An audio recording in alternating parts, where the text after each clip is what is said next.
Bonjour, assalamu alaikum, bienvenue sur ma chaîne. Nous allons voir aujourd'hui un premier cours de conjugaison arabe, ad-dars al-awwal fi at-tasrif. Le verbe arabe n'a que 3 temps, l'accompli, l'inaccompli et l'impératif. Et nous allons voir dans cette vidéo, en fait, l'accompli, al-madi. Alors, on va prendre un exemple. Nazala Najibun fil mirtasi. Najib a plongé dans la piscine. Donc, le verbe nazala indique une action qui est passée, qui est finie, achevée. C'est l'accompli, al-madi. Et l'équivalence en français, c'est le passé composé ou le passé simple. Alors, en fait, l'accompli se conjugue à l'aide de suffixes qui varient selon la personne, le nombre et le genre. Et de façon générale, le verbe à l'accompli est appelé aussi verbe avec pronom. Pourquoi? Parce que les pronoms personnels sont suffixés à la racine du verbe. Alors, donc, on peut dire de façon générale qu'on obtient l'accompli, al-madi, en ajoutant des suffixes au verbe nu, al-fi'l mujarrad. Donc, les terminaisons de l'accompli déjà sont les suivantes.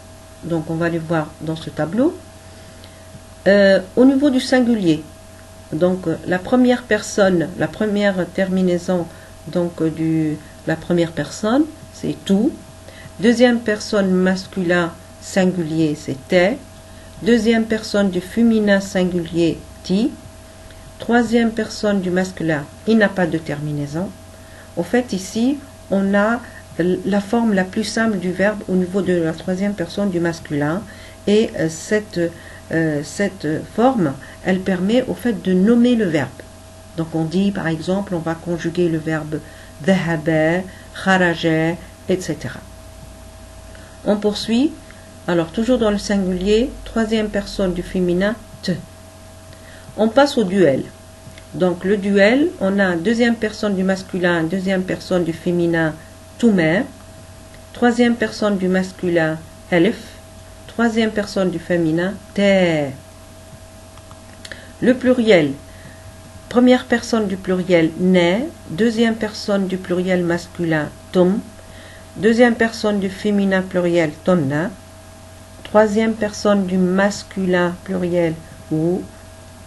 Et troisième personne du féminin pluriel, ne. Alors, on va voir maintenant la conjugaison du verbe sain régulier fa'ala, faire.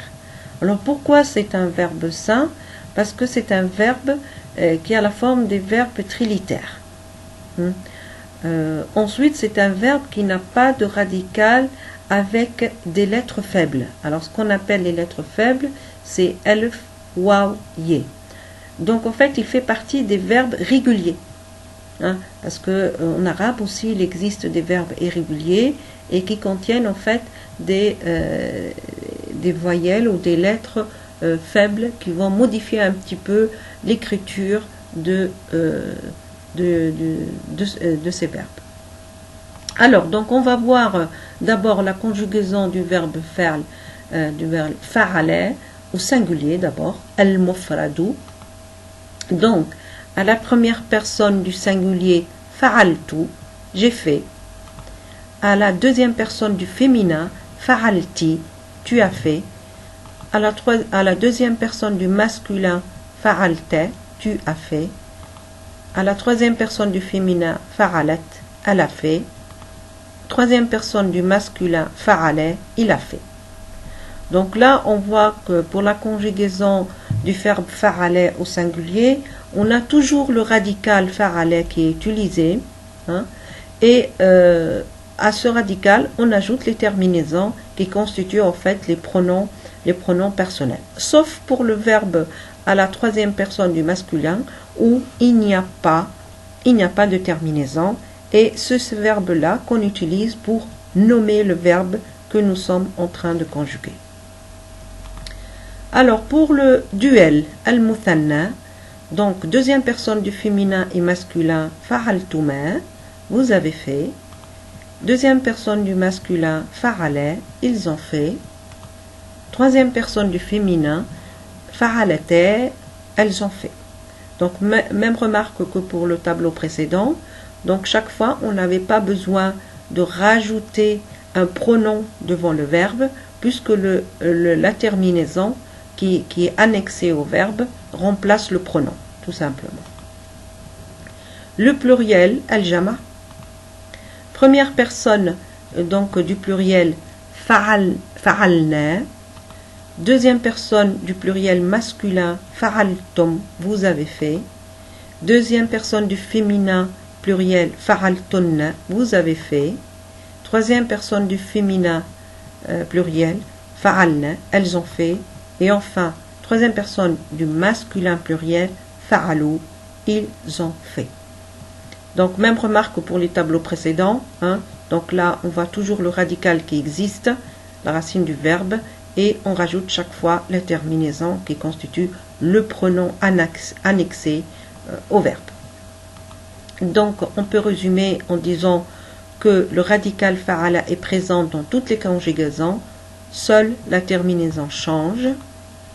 Le pronom du verbe est implicite et on le comprend d'après la terminaison, et donc on n'a pas besoin d'ajouter un pronom supplémentaire. Alors, on va voir deux exemples. Le premier, kharajna min al-madrasati. Nous sommes sortis de l'école. Donc ici, il s'agit donc du verbe kharaja qui est conjugué à la première personne du pluriel. On l'a compris grâce à la terminaison qui a été ajoutée au verbe et qui nous permet de comprendre qu'il s'agit donc d'un verbe au pluriel. Voilà, et donc on n'avait pas besoin d'ajouter un pronom pour comprendre la conjugaison de ce verbe. Nous sommes sortis de l'école. Deuxième exemple, Dhahaba Ahmadu ila souqi. Ahmed est allé au marché.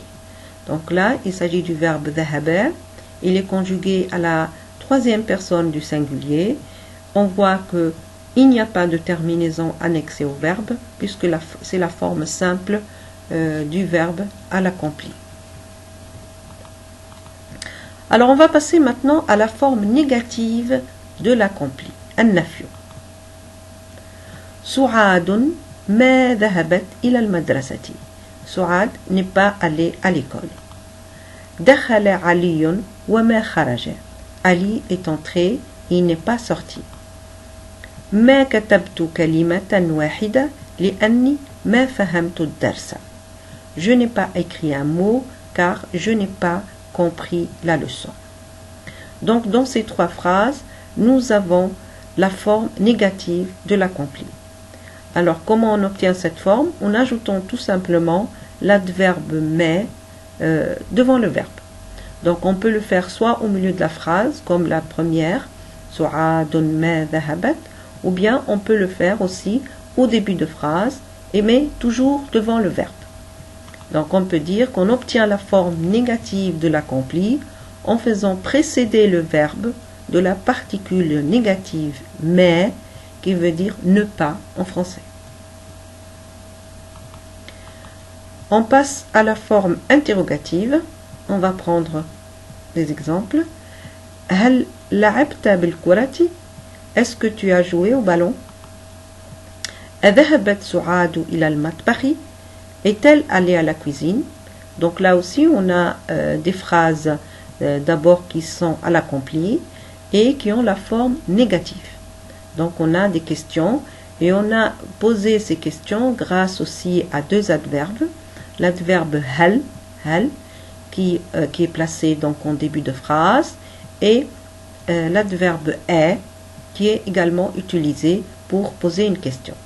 Donc on peut dire qu'on obtient la forme interrogative de l'accompli en faisant précéder le verbe de l'une des particules interrogatives, hal ou est, qui veut dire est-ce que en français. Voilà, donc nous sommes arrivés à la fin de cette vidéo.